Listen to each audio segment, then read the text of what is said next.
Amém, igreja, que bom que você veio.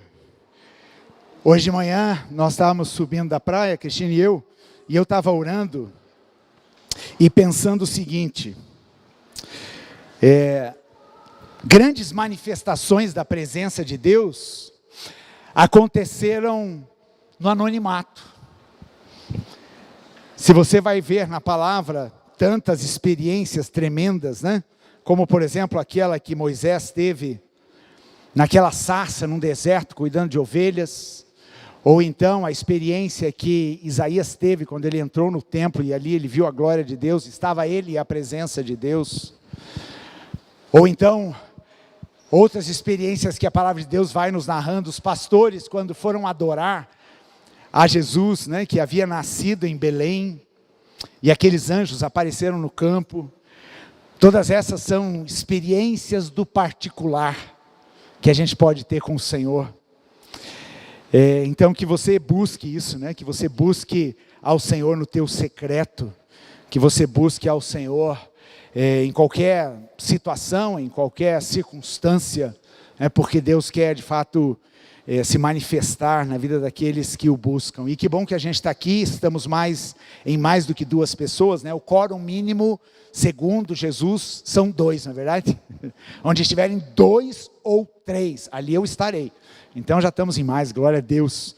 E essa mensagem está sendo transmitida também.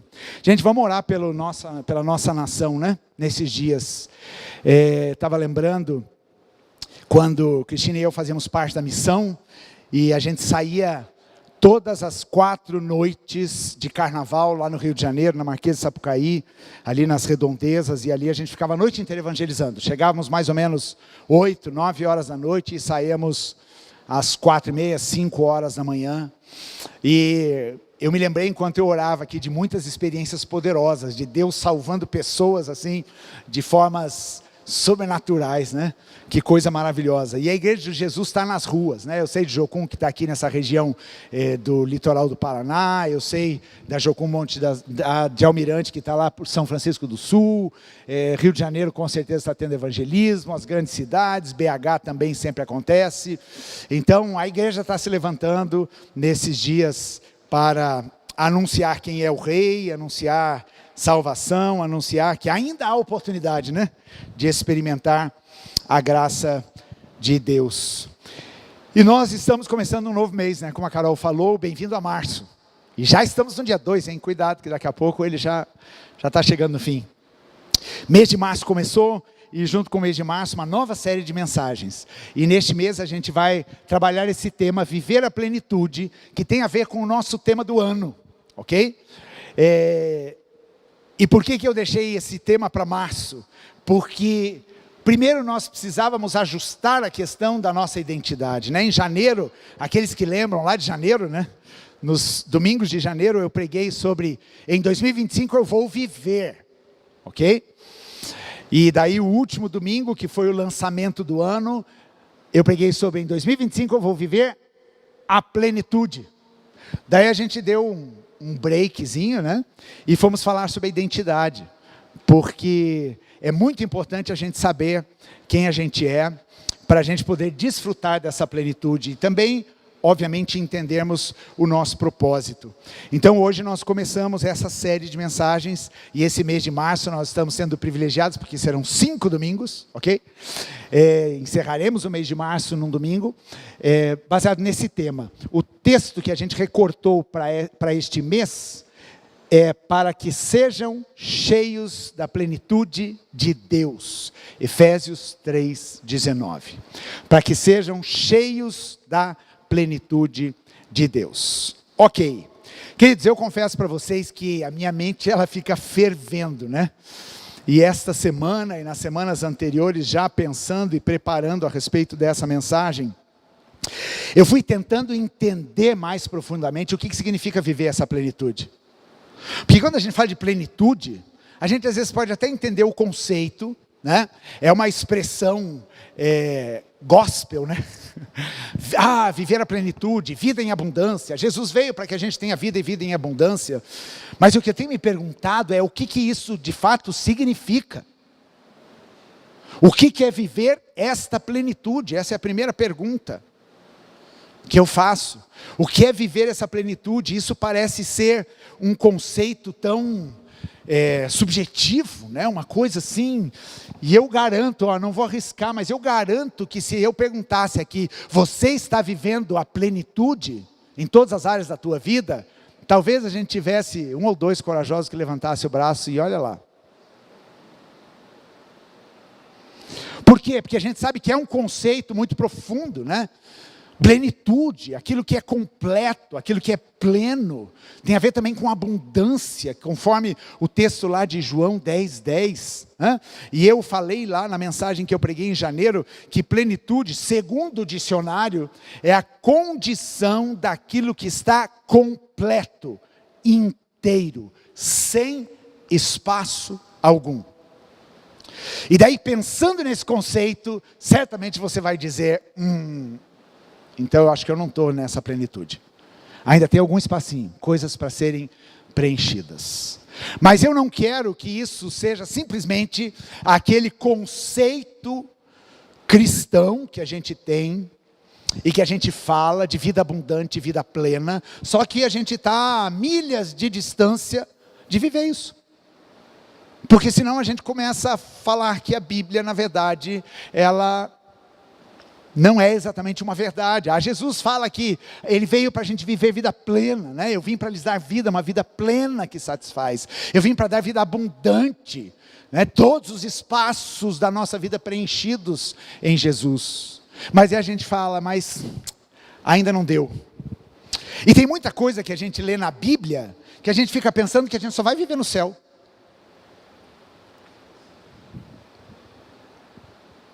E daí? É meio frustrante, não é? Você pensar que a vida abundante só vai ser no céu. É lógico que no céu você vai viver a plenitude. Não tenho nem dúvida disso. A plenitude da nossa vida com Jesus é o céu. Lá vai ser maravilhoso. Eu estava ouvindo uma canção essa manhã. Não é pelo que tem lá, porque tem gente que está doidinho para ver essas ruas de ouro, né? Ver a mansão que Jesus está preparando, né, Ivonete? Vamos ver o casão que Jesus está preparando para mim lá. Será que vai ter piscina? Né? Então, queridos, às vezes a gente fica com essa visão meio contemplativa e subjetiva do que é essa plenitude, e a gente não vive isso na nossa vida. E eu estou em busca disso, pessoalmente, eu estou em busca disso. E daí eu estava pensando quando eu vim aqui, né? Talvez algumas pessoas perguntem, pastor, por que você não ficou na praia, né? Eu podia chamar qualquer pessoa para pregar hoje, não podia? É feriado, já tinha descido mesmo, estava lá e tal. Gente, mas eu quis estar aqui. Não é uma questão, pastor tem que ir, porque afinal de contas você é o pastor. Não, eu quero estar aqui nessa manhã, eu quero compartilhar a palavra com vocês. Eu quero participar desse tempo de adoração e de louvor. É aquela história do salmista, não tem outro lugar que eu queira estar, né? Um dia na tua casa é melhor do que 1000 dias em qualquer outro lugar. E entenda-se casa não o prédio, mas a gente como ajuntamento. Então obrigado porque você veio, né? Porque a gente pode celebrar junto aqui. Vamos falar sobre plenitude. E eu vou destrinchando isso da forma mais simples possível para entender. Mas eu já vou, inclusive vamos orar, né? Porque eu quero que você peça a Deus, para o Espírito Santo, ensinar você nessa manhã. Ok? Porque isso aqui não é conceito. Essas mensagens não são simplesmente para você falar, pastor pregou bem, foi mais ou menos. Não, é mensagem para você viver. São coisas que nós precisamos entender e internalizar. A palavra precisa ser vida na minha vida. Então vamos fazer isso, feche teus olhos e peça para o Senhor, fala comigo. Né? Cada um aqui está numa caminhada de busca, cada um está numa condição hoje, dia 2 de março, às 11h22 da manhã. Cada um está numa condição, num estado de alma, né? de busca de Deus, num percurso na tua caminhada com o Senhor. Então, o Espírito de Deus vai falar de acordo com o teu momento. Mas abre o teu coração, diga, Senhor, eu quero ouvir. Não se deixe distrair por nada. Evita a movimentação, gente. Esse momento da palavra é um momento de concentrar. Não é de ficar mexendo em celular, não é ficar comentando nada, é momento de você concentrar e você se conectar completamente com o Senhor e com o Espírito de Deus. Pai, em nome de Jesus, nós estamos aqui nessa manhã e nós ansiamos pela Tua palavra. Nós queremos saber o que é essa vida em plenitude, Senhor. Nós queremos entender a profundidade disso, que a Tua palavra fala a nosso respeito para o dia de hoje e para os dias que nós estamos vivendo. Então que o Teu Espírito que habita em nós nos ensine. Nós nos colocamos agora como um aprendiz ansioso, desejoso, que tem fome da Tua palavra, que tem sede pelo Senhor, que anseia conhecer, que anseia buscar e viver muito mais do que eu já tenho vivido. Por isso, Espírito de Deus, fala conosco, Deus, em nome de Jesus. Amém. Amém. Já desde o ano passado, quando o Senhor me falou que esse seria o ano de viver a plenitude, eu comecei a pensar nesse conceito e fui pesquisando e ouvindo pessoas a respeito de plenitude. E daí eu fui entendendo que a plenitude, o que é? Eu creio que o melhor conceito de plenitude é você alcançar o teu potencial máximo na sua vida, em todas as áreas, ok? Na tua vida enquanto pessoa, na tua busca a Deus, na tua profissão, nas tuas finanças, no teu casamento, na tua vida como pai, no teu ministério, alcançar o potencial máximo. Tem uma dinâmica que se faz chamada roda da vida, não sei quem já fez essa dinâmica, mas essa dinâmica ela tem várias áreas da vida ao redor e ela é graduada por... O centro é o ponto 0 e daí ela vai a primeira esfera 1, 2, 6 até 10, ok? A nota 1 é a mínima e a nota 10 é a máxima. Então você vai pontuando, né? Obviamente, quando a gente faz esse exercício da roda da vida, você vai ver que existem áreas que estão melhores do que outras na tua vida, não é? Com certeza, se eu perguntar aqui para você, você pode dizer, profissionalmente eu estou super bem. E o casamento? Mal menos. E as finanças? Meia boca. Né? Então você vai dar notas diferentes. Né? E uma dinâmica importante desse exercício da roda da vida é que você então vai ter naquela roda como se fosse uma roda de bicicleta, pensa aqui, né, comigo. Então tem todas aquelas hastes, né, aqueles raios, como se cada raio fosse uma área da sua vida. A tua área emocional, as tuas finanças, o teu trabalho, o teu plano de carreira, a tua família, o teu casamento, enfim, você coloca um monte de coisa aí dentro. E daí, vamos supor lá, minha vida emocional está top, vamos dar 8. 8 na vida emocional. Mas o casamento está ruim, eu vou dar 4. Então pronto, ó, no raio da emoção já está 8, no raio do casamento está 4. Daí vida profissional, estou desempregado, queria fazer um curso, não estou conseguindo, mas mais ou menos, vou dar 5. 5. E assim a tua roda vai ser cheia de pontas, ok? Mas a roda é feita para quê? Para girar. E daí quando você vai girando esta roda da vida, o que vai acontecendo? Estas pontas, que são as tuas notas mais altas, elas vão se desgastando. E o que sobra da roda são as tuas piores notas. Estão comigo? O que sobra da roda são as áreas da tua vida que você deu nota mais baixa. Estão vendo o perigo disso? E é assim muitas vezes que a gente vive. E o que é a plenitude da vida? A plenitude da vida é você poder alinhar todos os raios desta roda, de maneira que as tuas notas sejam todas muito equivalentes ou próximas disso. Para que à medida que a roda da vida vai girando, as tuas pontuações sempre vão melhorando. E aqui a gente fala de dinâmica. A vida não é estática. Eu não consigo dar nota 10 para o meu casamento todo dia. Ou em todo tempo, ou em todas as fases da minha vida. Eu não consigo dar nota 8, por exemplo, na minha vida espiritual em todo momento. Não é uma nota que você dá, pronto, pum, atingiu aquela nota e daí segue a vida. Não, gente. Este viver a plenitude é uma dinâmica. É uma busca contínua. Então, pensando nessa plenitude, o que é? É o máximo do potencial. Então, se o máximo potencial é nota 10 em todas as áreas, eu preciso me esforçar para isso. Ok? Eu preciso me esforçar baseado na palavra de Deus, na busca a Deus, em atitudes, em posicionamentos que eu tomo, no meu comportamento, buscar essa nossa nota máxima para a minha vida. Mas daí, uma vez eu estava ouvindo uma pessoa falar sobre plenitude, e ele começou a dar alguns exemplos que para mim começaram a ficar muito claros, né? Ele disse o seguinte: a plenitude de uma semente, o que é? É o fruto. Ou seja, para que uma semente existe? A semente ela foi dada para ser plantada na terra, para germinar, para crescer uma árvore, e essa árvore dar frutos. Então, quando esta árvore dá fruto, ela chega na sua plenitude.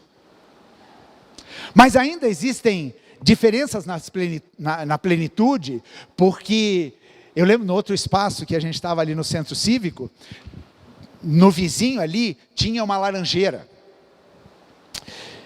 E eu lembro que tinha anos que aquela laranjeira estava abarrotada de frutos, mas tinha anos que não dava tanto. Então assim é também na vida. Muitas vezes nós damos o fruto, mas não estamos dando a plenitude do fruto, não estamos chegando na plenitude do fruto e da produção da nossa vida. A plenitude, por exemplo, de uma gestação, de uma gravidez, qual é? É o nascimento. É o potencial máximo de uma gestação, quando uma criança foi perfeitamente formada e essa criança vem à luz. A plenitude do nosso corpo, qual é? É a saúde. É a saúde física. E eu preciso cuidar dele. Eu preciso dar atenção a esse corpo. E no curso que eu tenho feito, eu tenho descoberto o seguinte, gente, aqui nós temos a melhor farmácia do universo. Tudo que a gente precisa em termos de medicamento está aqui, na nossa mente. Mas a gente não tem usado a nossa mente na sua plenitude para que o nosso corpo seja sadio. A plenitude da alma, o que é? É a liberdade, é o governo. A plenitude da nossa alma, que é o centro das nossas emoções, da nossa vontade, é o governo. E é este o ponto. É a partir da minha alma que eu começo a tomar posicionamentos para viver isso aqui. Viver a plenitude. Porque Deus me dá uma capacidade para pensar. Deus me deu a palavra dele que me instrui a respeito dessas verdades. E eu preciso retomar o governo da minha vida. Eu já falei sobre isso em outra situação. Às vezes a gente quer governar a vida de todo mundo, não é? Alguém aqui assim? Não precisa falar. A gente tem solução para o problema de todo mundo. Mas e os nossos? Como tem sido o governo sobre a sua vida? Você espera que alguém venha governar a sua vida, a sua alma, as suas emoções? E muitas vezes nós vivemos assim, gente. Nós vivemos uma autopiedade, nós vivemos num vitimismo, nós vivemos reclamando que a gente não consegue, que a gente não tem oportunidade, porque que fulano é assim e eu sou assado, porque que meu pai é desse jeito, porque que minha mãe é daquele jeito, porque que eu estou nesse emprego, porque que eu só ganho esse salário, e a gente vai se vitimizando, e a gente vai se escravizando, e daí a nossa alma se torna uma escrava, porque a gente não governa sobre a nossa vida. Nem mesmo sobre as coisas espirituais nós não temos o governo. E quando Deus nos criou, Ele nos criou para nós governarmos. Então viver a plenitude é você assumir o governo sobre a sua vida, em primeiro lugar.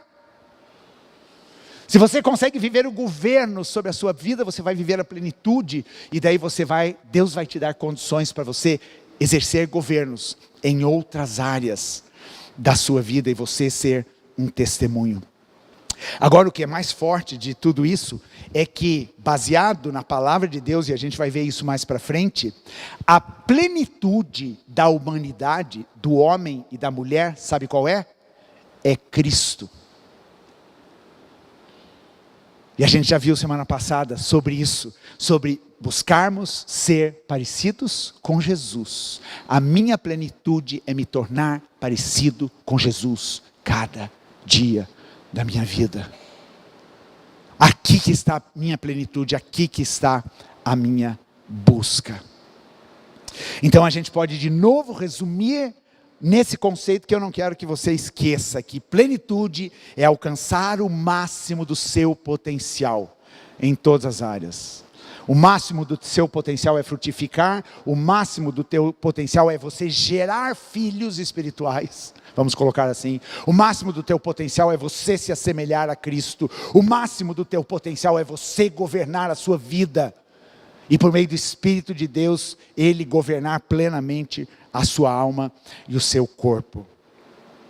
Então viver a plenitude é viver a sua vida no máximo do potencial. As notas maiores possíveis. Não tem problema você ter uma nota baixa hoje. Mas não fique cruzando os braços e se lamentando. Comece a tomar atitudes para que isso mude. E daí eu faço de novo a pergunta: você acredita que você já tenha alcançado a plenitude em áreas da sua vida? Ou em quais áreas da sua vida hoje você está vivendo a plenitude? E pode ser que você me diga: pastor, meu relacionamento com Deus eu estou vivendo a plenitude. Amém, glória a Deus. Vamos trabalhar com as outras áreas então. Para que essa roda possa girar no máximo do seu potencial. Eu escolhi como tema, e foi uma luta poder chegar nesse tema. Escolhi como tema para a gente refletir hoje de manhã, entendendo o processo. Ok? Então, o tema do mês é viver a plenitude. Primeiro passo é, vamos entender o processo de viver essa plenitude. Porque é um processo. Talvez se ouça falar muito sobre isso. Hoje as pessoas estão falando muito sobre isso. É um processo, né? A vida é um processo. Então assim como ela vai girando, as coisas não são sempre do mesmo jeito. Por isso eu preciso estabelecer processos na minha vida para as mudanças. A palavra de Deus me fala de processo. Semana passada, quando eu preguei sobre viver na nova identidade, o viver a nova identidade é um processo. É um processo de me desvestir das coisas do passado, das coisas do pecado, das coisas das trevas. É um processo de ter a minha mente renovada pelo Espírito Santo, e é o processo de eu me vestir das coisas de Deus. E eu quero ler com você um texto de João 15. Vamos ler só o verso 4 e 5, que foi tão curioso, porque Deus vai testificando as coisas, né? E eu estava em luta e pensando no tema e orando e buscando a Deus e tal. Daí eu escolhi esse tema. E daí, acho que foi ontem ou antes de ontem, eu estava caminhando e ouvindo uma mensagem. E de repente a pessoa começou a mensagem e disse assim: eu quero trazer uma palavra para você. Abra lá a sua Bíblia em João capítulo 15, a partir do verso 1. Oh Deus! Então eu quero ler só o verso 4 e o verso 5. Quero te convidar a ler comigo. Vamos lá? Permaneçam em mim e eu permanecerei em vocês. Alguns perderam o comando aí. Vamos lá? Todo mundo forte lendo esse texto, desde o começo. Permaneçam em mim e eu permanecerei em vocês. Pois assim como um ramo não pode produzir fruto se não estiver na videira, vocês também não poderão produzir frutos a menos que permaneçam em mim. Sim, eu sou a videira, vocês são os ramos. Quem permanece em mim e eu nele produz muito fruto, pois sem mim vocês não podem fazer coisa alguma. Ok, então vamos falar um pouquinho sobre entender esse processo. E isso está baseado numa palavrinha que se repete nesses dois versículos e nesse bloco de João 15, do capítulo 1, que vai até o verso 17, que é a palavra permanecer. Né? Se eu falo de permanecer, isso significa que existe um processo. E qual é esse processo? Né? Esse é o processo que eu preciso entrar e eu preciso viver neste ano de 2025, para poder experimentar a plenitude na minha vida. Tem alguns crentes que pensam a vida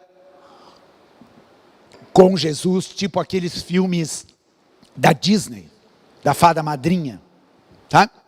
Que vem com um condão assim, toda bonitinha, vem plim, plim, e ela vai transformando todas as coisas. Ou então como aquela lâmpada, né? Que quando você esfrega, sai um gênio ali de dentro e fala para você fazer 3 pedidos. Muitas vezes a gente olha a vida espiritual dessa forma. Mas eu não quero te desencorajar, meu querido. Mas a vida espiritual não é assim. E muitas vezes eu já ouvi pessoas dizendo: Deus está muito mais preocupado com o processo do que com o fim de todas as coisas. Com você alcançar aquilo que Ele está te oferecendo. Por quê? Porque é no processo que Ele vai trabalhando na sua vida. Deus ficou 40 anos trabalhando com uma nação inteira no deserto. Deus ficou trabalhando 40 anos com Moisés para poder transformar ele num libertador do Egito.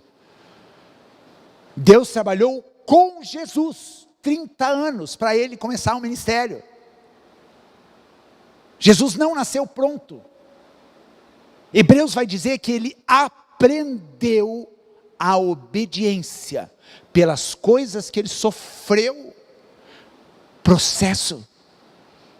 Então para de dizer agora que tudo é o diabo na tua vida, quando vem sofrimento, quando vem luta. Porque às vezes Deus fala: como assim? Sou eu que estou mandando, você está falando que é do diabo? Está repreendendo? Né? Os processos da vida. E a gente precisa entender que muitas vezes esses processos são uma chamada de atenção de Deus. Opa, olha para cá. Sempre no meio de uma dor que você vai se voltar para Deus, não é verdade? Dificilmente as pessoas vão correr para Deus quando tudo está bem. A nossa tendência é irmos para Deus por causa de uma dor, por causa de um sofrimento, por causa de uma luta, por causa de um problema que a gente está enfrentando, em busca de solução. E ok, tudo bem. E Deus é tão amoroso, e Ele é tão maravilhoso, que Ele mesmo permite essas situações na nossa vida para a gente correr atrás dEle. Tá? Então cuidado quando você fica pedindo bênção para Deus.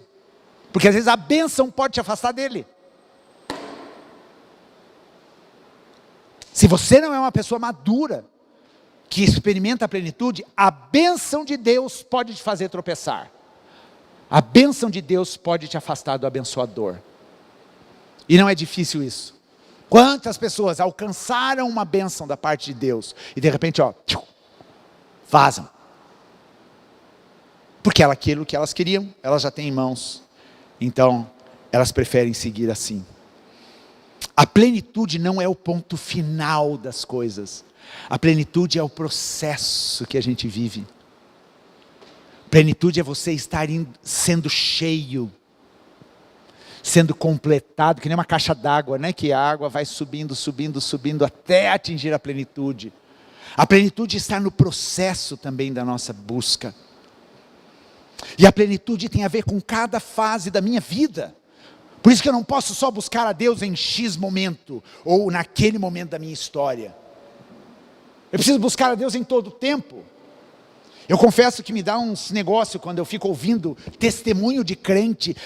Porque quando eu tinha 20 anos, eu buscava a Deus. Meu querido, passou já.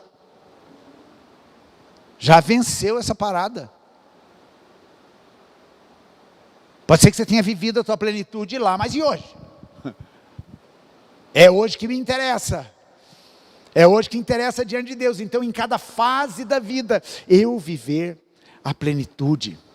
Agora observem quantas vezes, Érica, põe lá por favor o texto. Quantas vezes aparece esse verbo permanecer. Vamos contar aqui? Permaneçam em mim, uma vez. E eu permanecerei em vós. Opa, aqui tem um princípio importante. Quem que tem que permanecer em quem? Eu preciso permanecer em Jesus. Se eu permaneço nele, daí o que acontece? Ele permanece em mim. Ok? Duas vezes. Falta um pouquinho lá, Érica. Falta o 4, deixa eu ler. Pois assim como um ramo não pode produzir fruto se não estiver na videira. Aqui é um outro princípio importante. Você quer viver vida plena sem estar ligado na videira? Você quer o fruto na sua vida sem você estar ligado nessa videira? Não tem como. Ele está sendo taxativo com isso. Um ramo, assim como ele está comparando com a natureza. Não existe isso, você não dá fruto se você não estiver conectado, e não somente conectado, mas se você não permanecer ali. O galho não vai fazer uma visitinha para o tronco.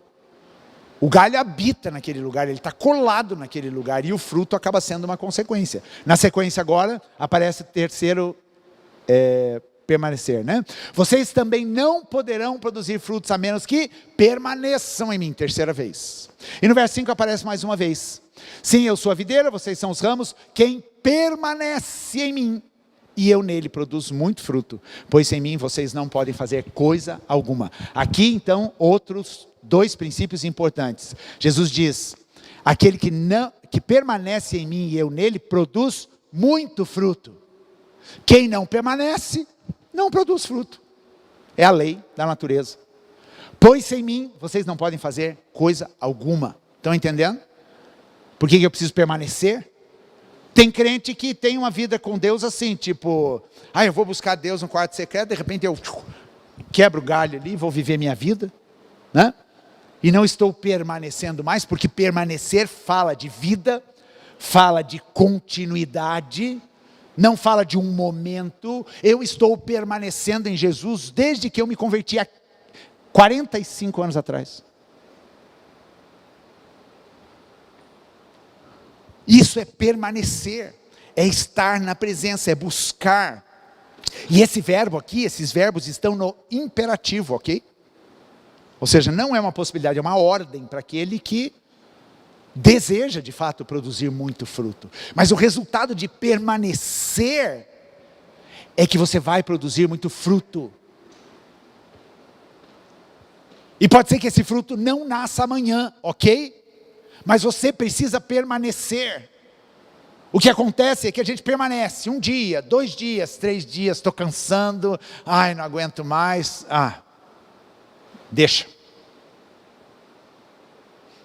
E daí você fica esconjurando Deus, dizendo que Deus não te ouve, que você não dá fruto, que você não consegue desenvolver a tua vida espiritual. Por quê? Porque você não está permanecendo nele. Porque você não tem a consciência de que quando você está longe dele, você não tem vida por você mesmo. E se você não tem vida, você está vivendo a morte. E essa é a realidade daquele que não conhece a Cristo. Mas tem muita gente que se olha para a vida e fala: meu Deus, se ser cristão é isso aí, prefiro não. Ainda sobre essa questão da plenitude, eu quero que a gente volte rapidamente na origem de todas as coisas, né? Porque o livro de Gênesis, os 3 primeiros capítulos contam uma história bem interessante. Os 2 primeiros contam a história da criação, e no terceiro a queda. Puxa vida, né? Não durou muito. Foram 2 capítulos narrando a criação, obviamente isso teve a sua cronologia, e no terceiro capítulo já narra que o homem decidiu se afastar de Deus. Você acha que quando Deus criou as coisas, Ele criou tudo na sua plenitude, no seu completo, ou você acha que a criação ficou com alguma coisinha a desejar? Sim ou não?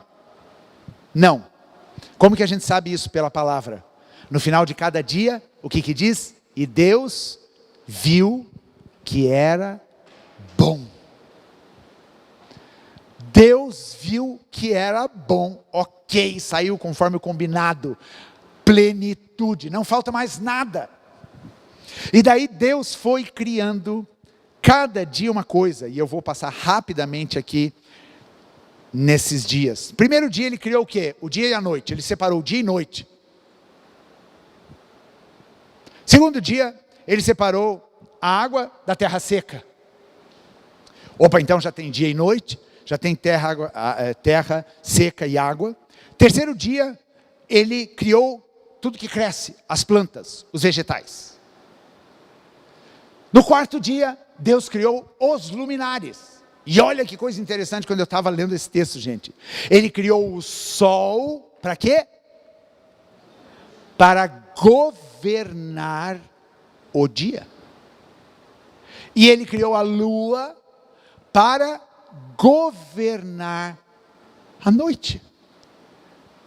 Deus dá autoridade de governo ao sol e à lua. O sol e a lua estão fazendo o serviço direitinho ou estão meia boca? Alguns acham que o sol está demais, mas esses dias eu li um meme, né? Eu assisti um meme, a terra reclamando do calor, ele disse assim, mas eu só estou fazendo o que eu sempre fiz. Ele tem o papel de governar o dia. Nós estamos em que estação do ano? Verão é o tempo em que o sol faz a sua função. Mas me chamou a atenção essa coisa, o sol governando o dia, a lua governando a noite. Daí no quinto dia, o que Deus cria? Os animais.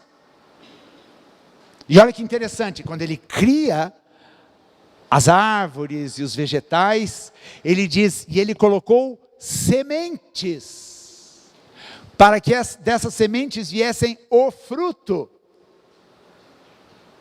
E por isso que as plantas, as árvores, as frutas não deixam de produzir desde a criação.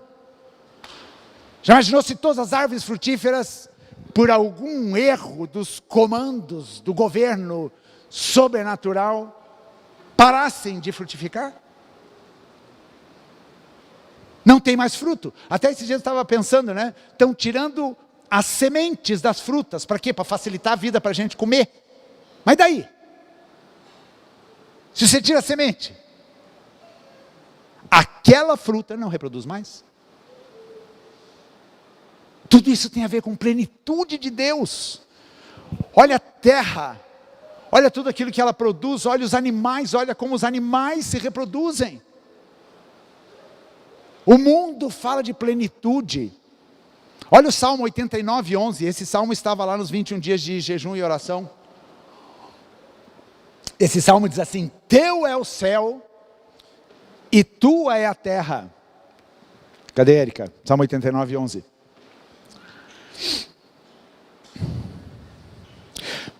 O salmo diz assim, teu é o céu e tua é a terra, o mundo e toda a sua plenitude. Aqui ó, os céus são teus, a terra é tua, tudo que há no mundo pertence a ti, tu fizeste todas as coisas.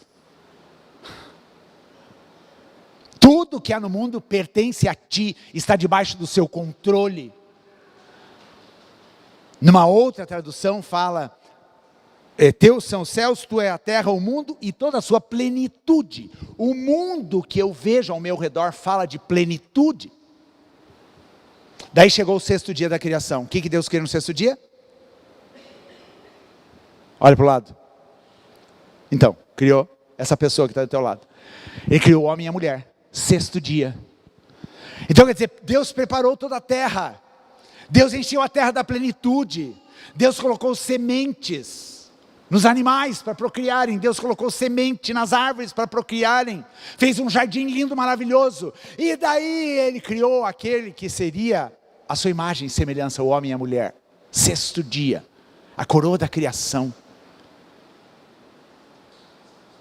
Mas a criação acabou no sexto dia? Sim ou não? Acabou ou não acabou no sexto dia? Não acabou. Teve o sétimo dia. Mas lá no sexto dia, quando Deus cria o homem e a mulher, o que Deus fala para eles? Isso está lá em Gênesis 1, 28. Deus fala para o homem e para a mulher.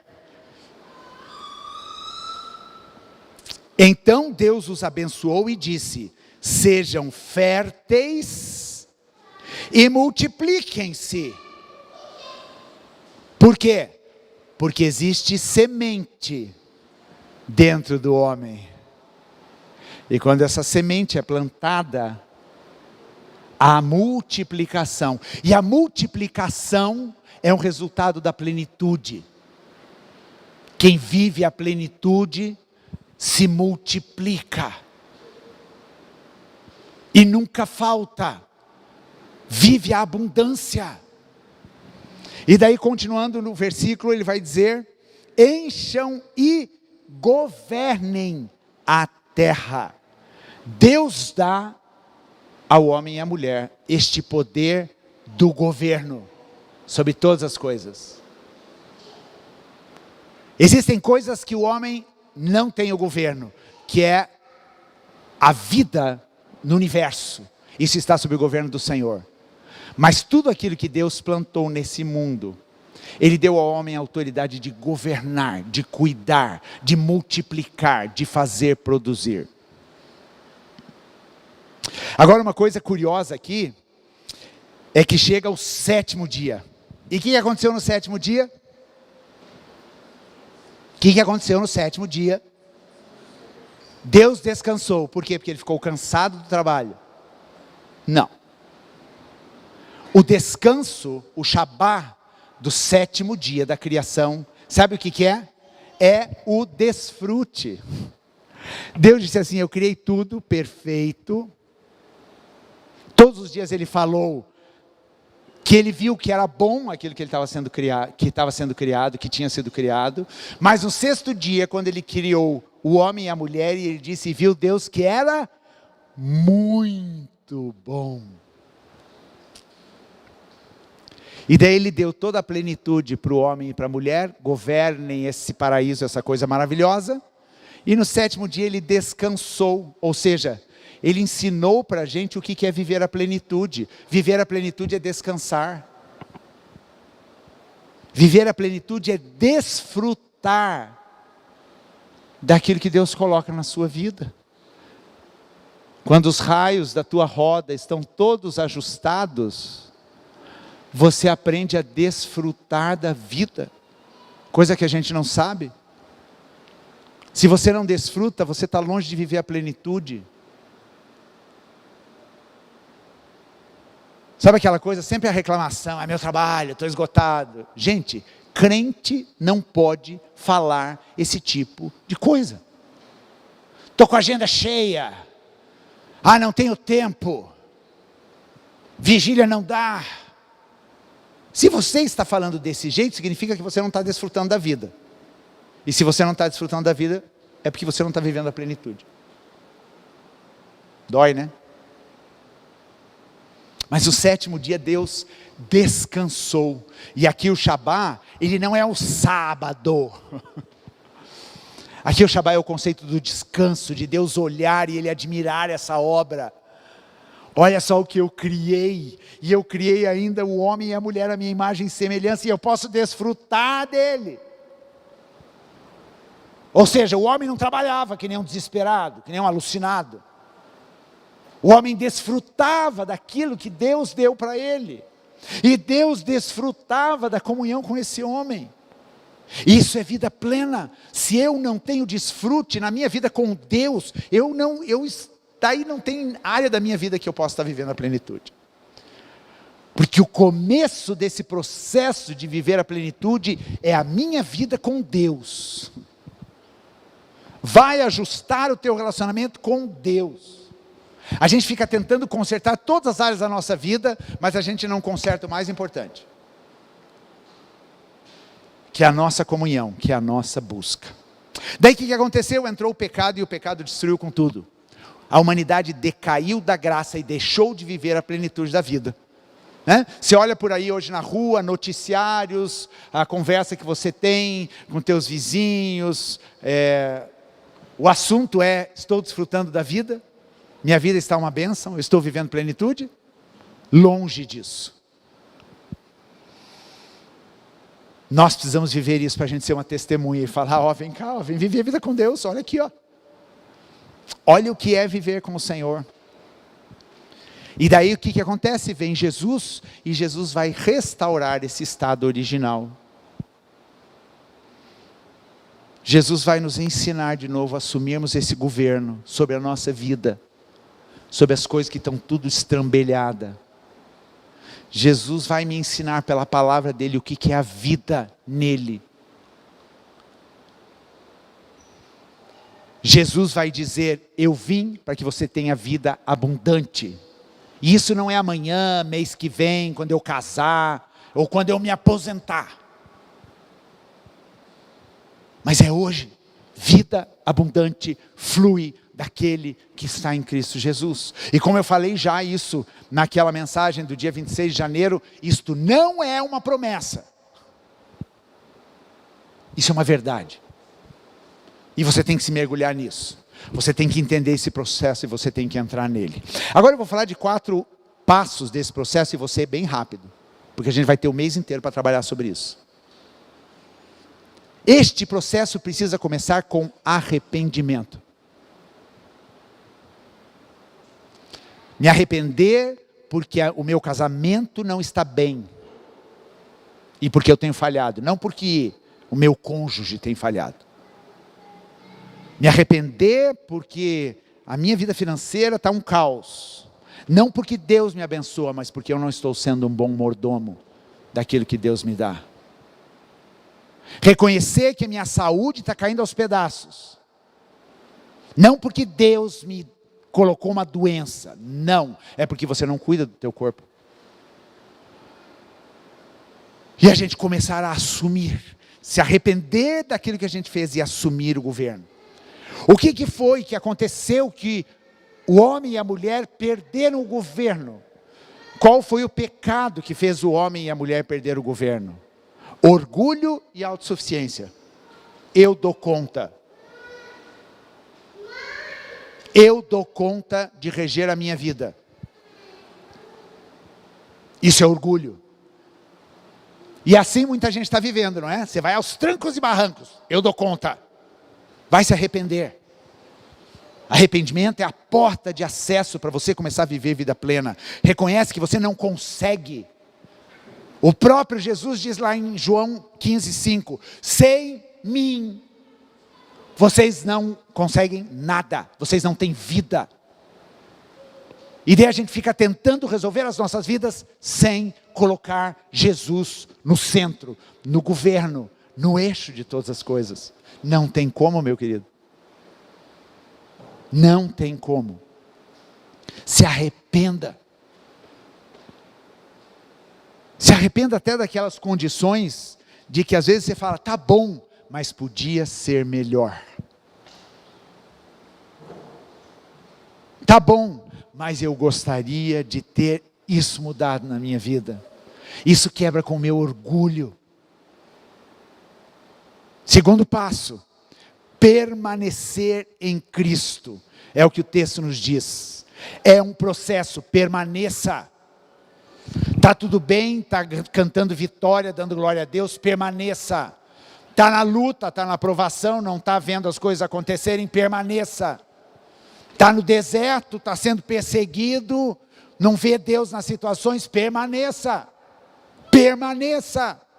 Permaneça em dia de chuva, permaneça em dia de sol, permaneça no verão, no inverno, permaneça no carnaval, permaneça em Cristo, sempre. Não existe folga nessa permanência, gente. Não existe aquela coisa, Deus, ok, está tudo ok, pode deixar que daqui para frente eu dirijo. Na próxima quadra você vai bater, vai acertar um poste e vai estrambelhar a sua vida. E daí o orgulho faz o quê? Você não reconhecer. E daí pronto, você deixou de viver a plenitude, perdeu o governo da tua vida, e você vive aprisionado por aquilo que esse mundo tem para te oferecer. Permaneça em Cristo. Permaneça. Permaneça na tua comunhão, na tua fidelidade com o Senhor. Permaneça na palavra de Deus. Permaneça na oração. Permaneça servindo a Deus. Permaneça. Ele é fiel. Ele começou uma obra e Ele vai completar. Quando crentes deixam as coisas no meio do caminho, eles estão dizendo, Deus, mudei porque eu não acho que você vai fazer essa obra completa. E eu estava ouvindo o testemunho de uma mulher essa semana, e ela estava dizendo que o que fez ela acordar para a vida foi quando o marido dela chegou para ela e falou, eu quero o divórcio. Ela não culpou o marido. Ela olhou para dentro de si e disse assim, por que ele está querendo o divórcio? Porque eu não estou sendo a esposa que eu deveria ser.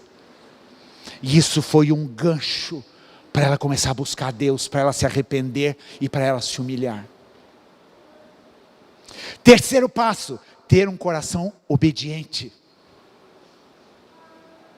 Apertar um pouquinho mais o parafuso. Ter um coração obediente. Por causa do nosso orgulho, nós achamos que a gente consegue, que a gente anda pelas próprias pernas. Você só vai viver o extraordinário de Deus, você só vai viver a plenitude se você tiver um coração de obediência, porque a obediência vai te levar a andar nessa plenitude, que não é sua, é do Senhor, é de Deus, é Ele que te permite entrar. Vem aqui viver a plenitude comigo. A plenitude está sob o controle do Senhor. E nós acessamos essa plenitude para viver. Isso depende de obediência à palavra de Deus. A palavra de Deus está cheia de recados para a gente. cheias de princípios básicos para a vida. E você não tem vivido a plenitude porque você tem desobedecido esses princípios. Existe uma lei da semeadura, Gálatas capítulo 6, verso 7 e verso 8. De Deus não se deixe enganar, ninguém pode zombar de Deus, a pessoa sempre colherá aquilo que semear. E o verso 8, quem vive apenas para satisfazer sua natureza humana, colherá dessa natureza ruína e morte, ou seja, nada de plenitude. Mas quem vive para agradar o Espírito, colherá do Espírito a vida eterna. De Deus não se zomba. A semente que cai na terra você vai colher. E vamos parar de dar desculpa então, gente. Porque se você está colhendo coisas ruins na sua vida, é porque você semeou algo ruim.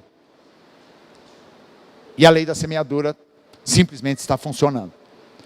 Mas a esperança é que se eu quero colher coisas boas, o que eu vou fazer? Eu vou semear as sementes boas.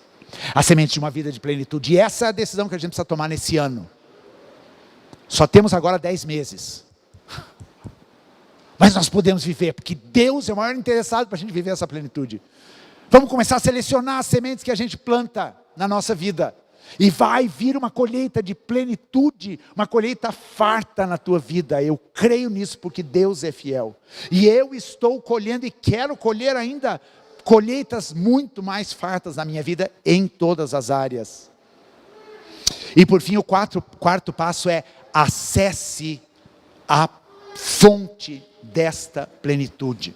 E isso aqui é o tema da mensagem do domingo que vem, então não perca.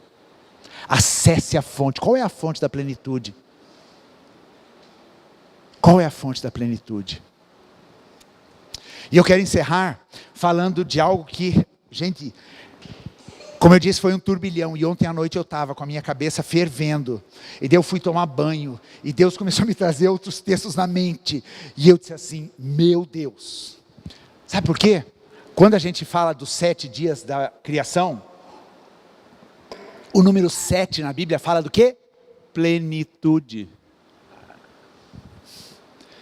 Número 7 fala de algo perfeito, pleno, completo.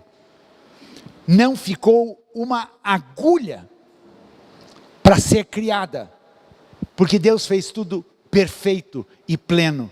E tem a ver com o número 7. Daí sabe o que eu me lembrei, gente?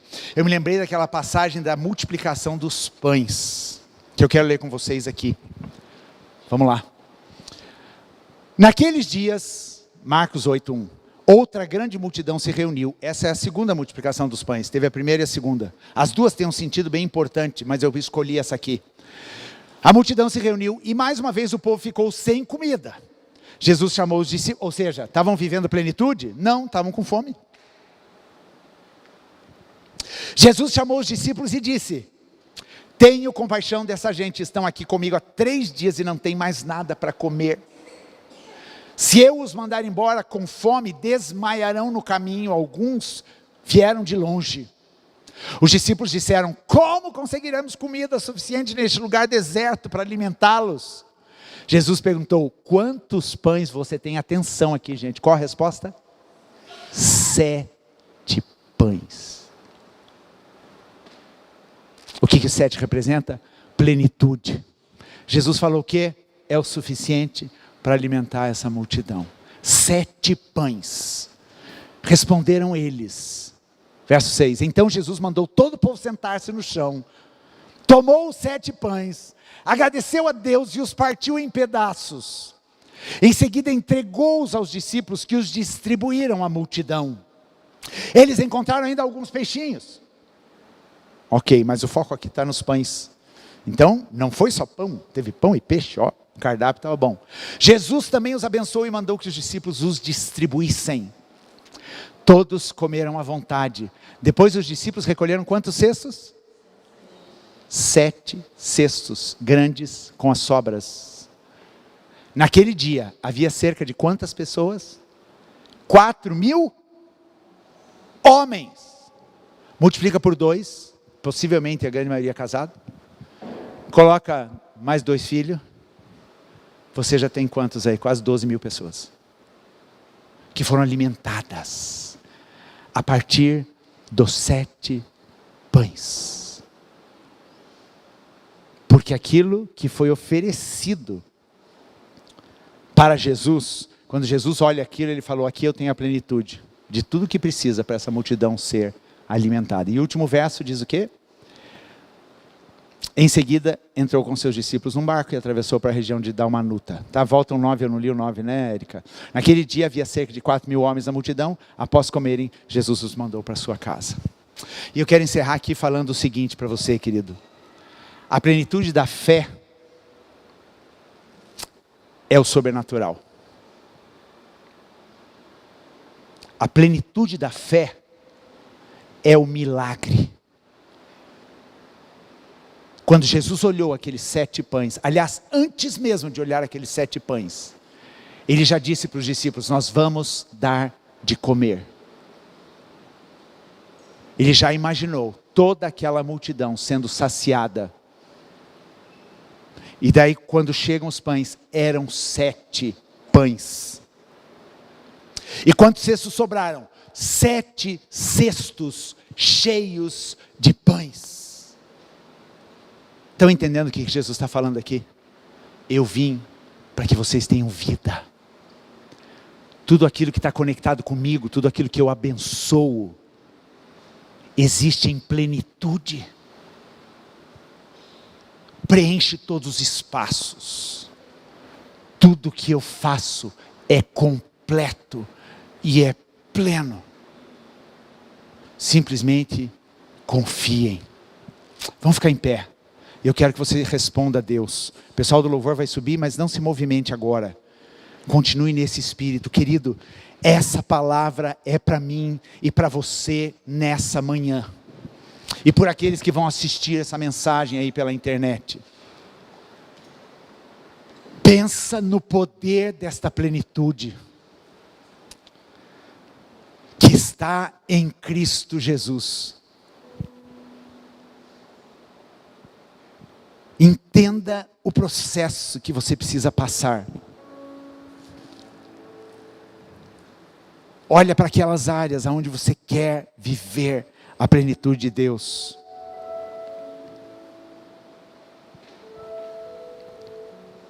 Busque esses passos, reconheça, se arrependa. Peça perdão pelo seu orgulho, por você achar que você é suficiente. Peça perdão em dizer que tudo bem, eu me satisfaço com isso.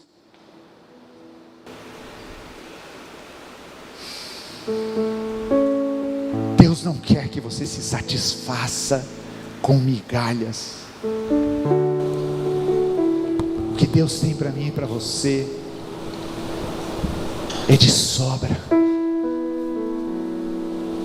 Aos olhos daqueles discípulos, aquela multidão deveria ser dispersada com fome, sem ver esse milagre. E eu te pergunto, para quem foi esse milagre? Para a multidão ou para os seguidores de Jesus?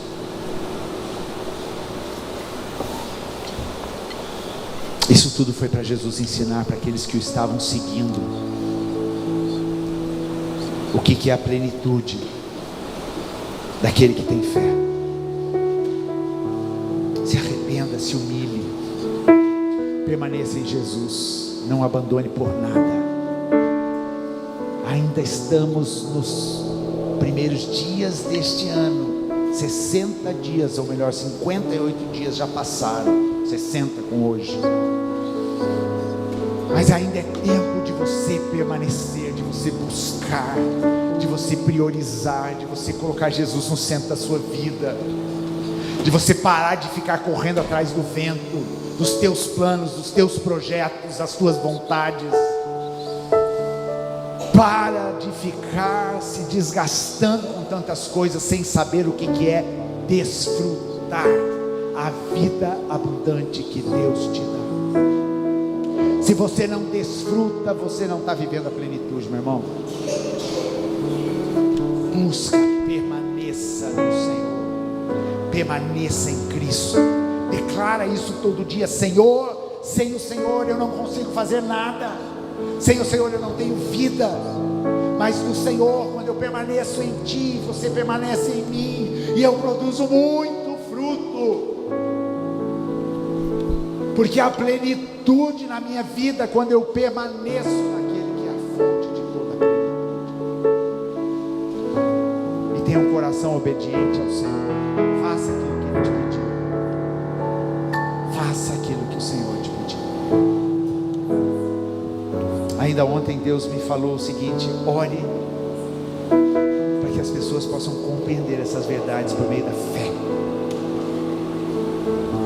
Ore para que as pessoas tenham discernimento do ensino do Espírito Santo. E o que vai acontecer no seu coração a partir desta palavra vai ser por meio da fé que está plantada aí. Se você precisar de mais, peça ao Senhor. Peça ao Senhor. Mas dê hoje um basta e diga: Senhor, eu entendo o processo para viver a plenitude e eu quero entrar nele. Eu quero levar a sério esse processo.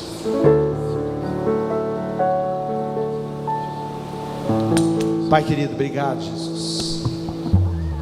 Deus, quanto poder, Senhor, o Senhor nos dá.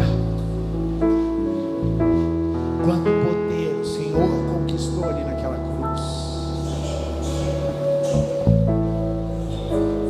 A plenitude do teu sacrifício foi a ressurreição. Foi todo o poder e toda a autoridade que lhe foi dada.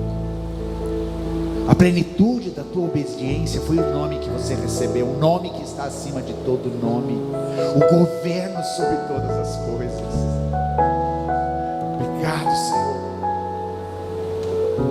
Deus amado, nós queremos acessar essa plenitude, Pai.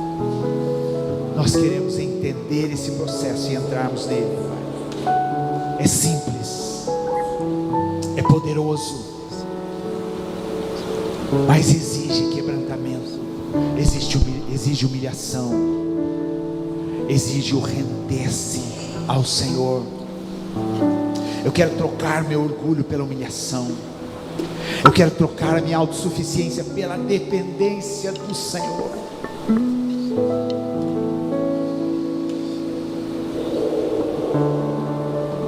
Pai, em nome de Jesus, nós carecemos, Jesus. Nós declaramos nessa manhã, do dia 2 de março de 2025, que a gente vai acessar essa vida plena no Senhor. A nossa vida não vai ser mais a mesma, porque nós estamos nos posicionando diante da tua verdade. Nós não vamos mais nos queixar ou reclamar, mas nós vamos desfrutar daquilo que o Senhor tem nos dado. Nós não vamos rejeitar as lutas, as tribulações, os sofrimentos, porque muitas vezes eles vêm do Senhor para nos levar para aquele lugar da busca. Em nome de Jesus, sela no coração de cada um que clama por isso aqui nessa manhã, por aqueles que ainda vão assistir essa mensagem. Mas eu quero dizer para o Senhor: Senhor, eu vou viver a plenitude nesse ano na minha vida. Todas as áreas, em todas as áreas da minha vida eu vou viver a plenitude. Eu vou desfrutar da vida como eu nunca desfrutei. Eu vou assumir o governo sobre todas as coisas como eu nunca assumi. Eu desejo isso, e eu desejo isso para que o mundo te conheça. Eu desejo isso para testemunhar para este mundo que existe um Deus perfeito em todos os seus caminhos, um Deus que restaurou em mim a visão original lá do princípio, de uma criação perfeita, de um governo perfeito que Ele entregou nas nossas mãos, e que nós abrimos mão por causa do pecado. Perdão, Senhor, perdão pela ignorância, perdão pela prepotência. E agora em Cristo Jesus nós nos humilhamos e dizemos: Senhor, queremos o governo de volta. Eu quero o governo sobre a minha vida. e que aquilo que eu governo sobre a minha vida seja um testemunho para as pessoas que estão à minha volta. Eu rejeito todo pensamento de miséria, de pobreza espiritual, física, material. Eu rejeito isso, Senhor. Eu rejeito aquela incredulidade que estava no coração dos discípulos, quando eles disseram para o Senhor, dispersar a multidão: manda embora, porque a gente não tem comida. Eu rejeito isso, porque isso não tem a ver com a fé, isso tem a ver com incredulidade, tem a ver com os enganos que estão na minha mente, com a mentira. Isso tem a ver com eu negar a tua palavra. Perdão, Senhor, mas eu quero aprender do Senhor. Eu quero poder olhar para 7 pães e saber que ali está a plenitude daquilo que eu preciso, e com a bênção do Senhor, esses 7 pães vão alimentar 12.000 pessoas, porque aquilo é o pleno, é o perfeito, é o suficiente, é a abundância, e que ainda sobrarão 7 cestos de pão, porque o Senhor é o Deus do ouro e da prata. O Senhor é o Deus que tem o poder sobre todas as coisas. O Senhor é o Deus que tem a plenitude da vida, e nós queremos viver nessa dimensão, Pai. Esta igreja anseia por viver nessa dimensão, Senhor, em nome de Jesus. Amém. Vamos cantar essa